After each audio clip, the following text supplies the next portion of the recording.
In the past few months, we've seen companies like Netflix and Amazon beefing up their maternity leave policies to be more in sync with the reality of new parenthood. But what is that, or what about the rest of us who don't work for companies like that? Here with everything you need to know is Holly Davis and Shari O.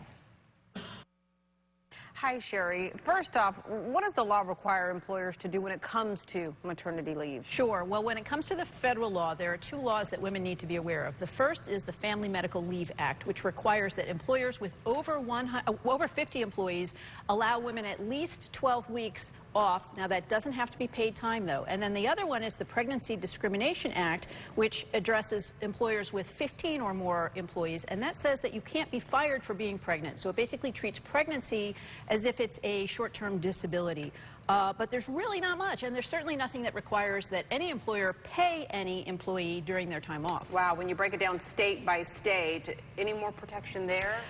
It really varies by state, depending on the amount of time that the state might add to the federal law, whether or not there's a paid requirement, the minimum company size, and exclusions.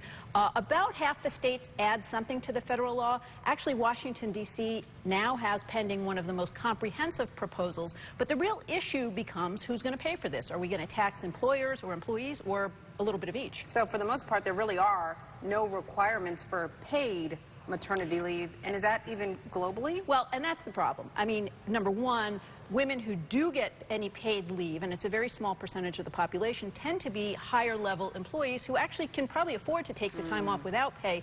The other thing is, on a global level, this is hugely embarrassing. When the United Nations surveyed 150 companies, our country, the United States, came out at the bottom of that list. Wow. So in terms of the amount of time, but also the fact that most other developed nations actually pay people for time off. See the graphic right there. Great yeah, example. America 0 weeks, Canada 1. Right. China? This is paid time off. So there are some countries that are actually paying women to help. And, you know, Holly, the thing is that this actually translates to women's health and also to newborn health. There are studies that show that newborns learn quicker and they develop faster when their parents are able to stay home with them.